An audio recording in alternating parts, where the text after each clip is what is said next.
Hello and welcome back.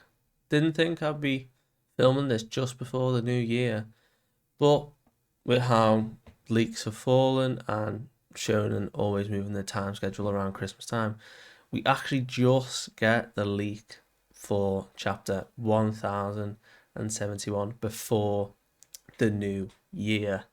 So, very excited to see what we are starting this year out with, but no cover story this time round. We have a lovely colour spread of Usa with the straw hat, which I think is very nice. But we kick straight off into chapter 1071, A Hero's Offence. Now, we immediately start with where Kuma's going or what he's up to. And we've sort of got him Superman flying through the sky, sort of head first, and collides and crashes into the red port. So this is the area on the red line where it's the only access to Marijois. So he's crashed right into the wall, and there's like a little town where the gondolas are. So the families that operate and live there might be able to go and visit, but there's people around, and everyone's in confusion now of why is Kuma turned up. They heard he had fled Marijois, and they didn't know what he was doing. They thought he was this slave to the celestial dragons, and all of a sudden here he is crashing into the wall of the red line. And Oda loves his commentaries, his over the tannoy almost, and we've got section everything off. Former warlord of the sea, Kuma, and sort of warning everyone he's just appeared, he's landed at this gate, and all Marines need to be deployed immediately. All the civilians need to be advised he's dangerous, evacuate. And Kuma doesn't seem to be doing much yet, other than looking up at the sort of world government sign that's like sort of engraved into the red line itself. And they're saying he's a man with no humanity. He may serve the celestial dragons, but his current programming is unknown. So it's interesting. He fled Kamabaka Kingdom because of something, some reaction within him. We initially thought it was to do with because Vegapunk was being threatened and he was heading to Egghead. But whether he's got a new directive or whether because he was still being repaired and he was activated, that he has gone into the red line as a malfunction. But judging from his demeanor, it's hard to go off because he is mostly cyborg and robotic. Whether he has intentionally landed at the red port to try and mess or interfere in the Marines and the world government to distract while they're going after Vegapunk. So interesting to see what actually will come from Kuma's decision here. But we then cut back to Egghead. Island is in full lockdown now by CP0. All escapes, all the ships have been destroyed. Nothing in this Fabrio stratum is left.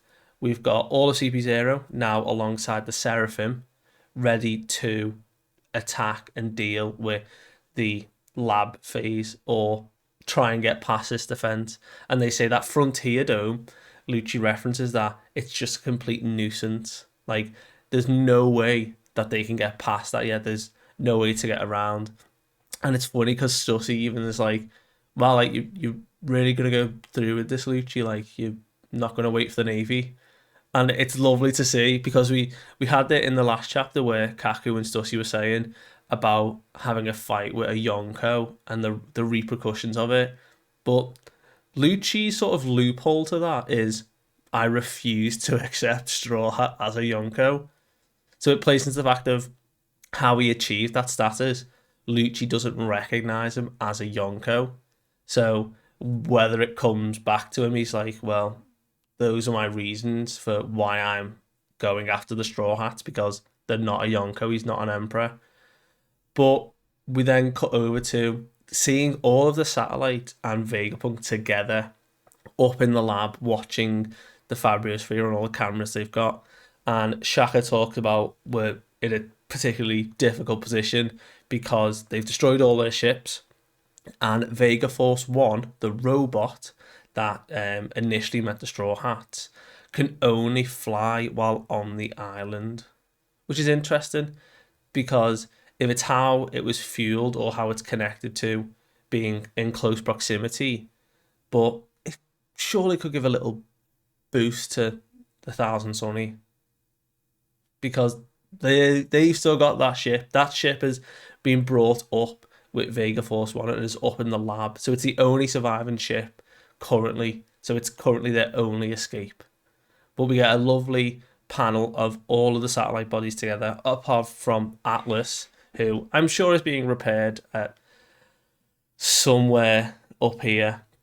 But we've got Lilith, who is the sort of evil personification of Vegapunk's personality, ready, raging to war, has like a massive cannon on her arm, ready to sort of go to war, start fighting. Poor Pythagoras is puzzled over how he should react. He doesn't think they're in a particularly good spot. We got Vegapunk, who's backpack, ready to go. He seems pretty excited. We've got York, who again is the sort of food and sleep pattern of the Vegapunk satellite. She's only just waking up and saying like, "Oh, like what's going on? Like something sounds funny." Vegapunk is saying they're not going to let us go without this fight, so we need to be prepared. We've got the Straw Hats, but then we've got Edison, who's again just rattling off. I've got another invention. We could do this. This is what I've been thinking. And then we cut to, which is interesting, which is Shaka's response to immediately counteract Lilith and saying, "Why is it you always want to go to fight? Like we can't just have a brainless attack." And we get this really cool interaction of good Shaka versus like Lilith's evil, of saying, "Well, they've come for our necks. Why can't we fight back?" And it's interesting that Lilith says their priority is to protect the main body.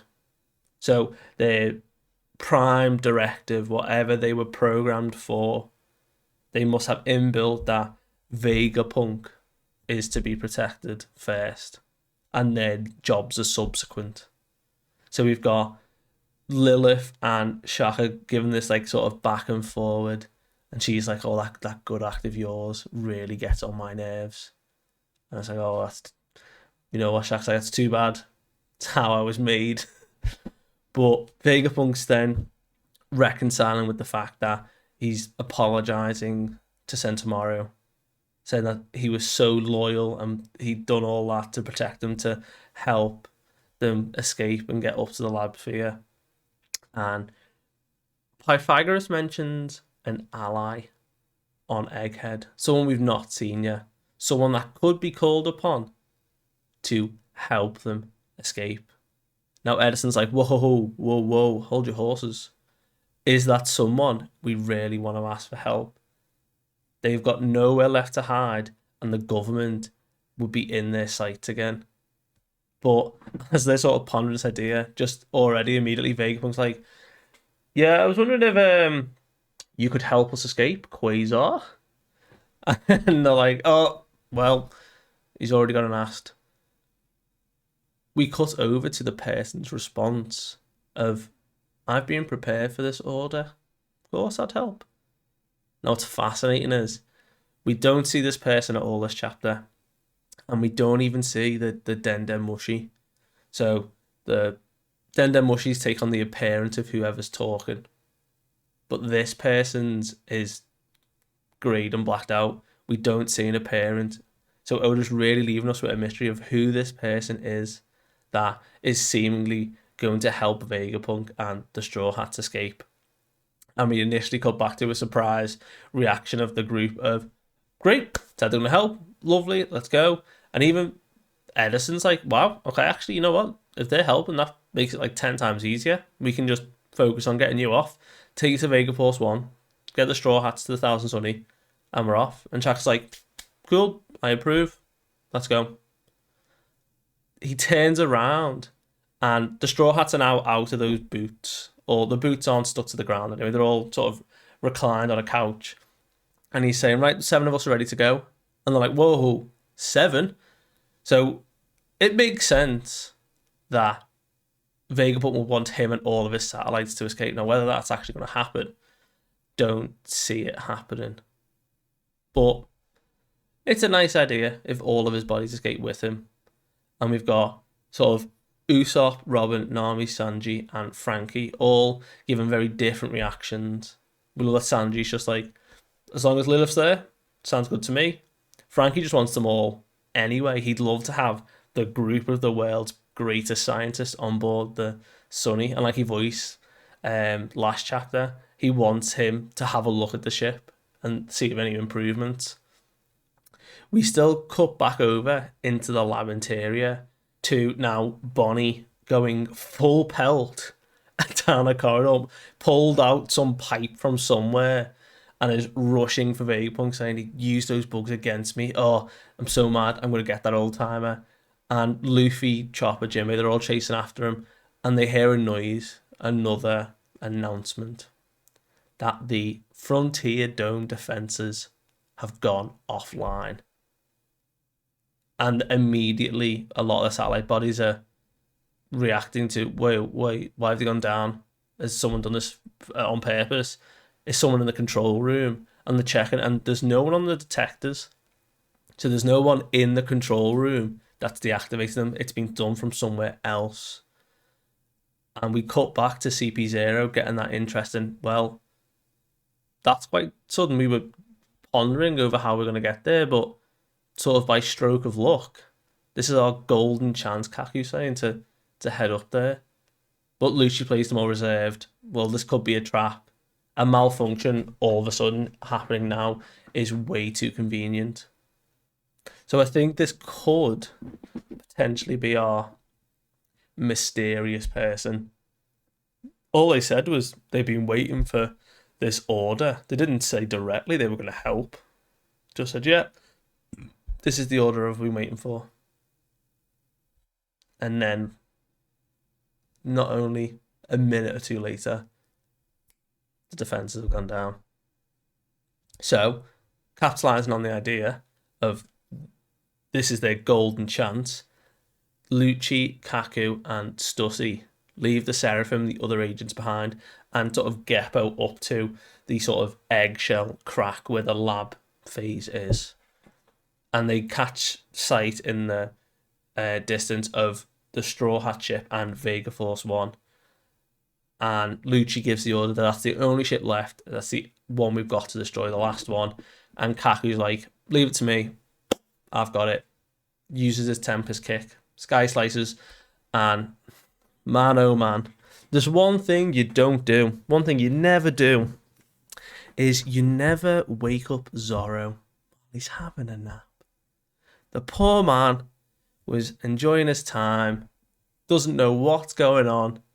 Has slept through all of this, all these announcements, but all of a sudden just feels the attack coming and just parries it with a single sword slash.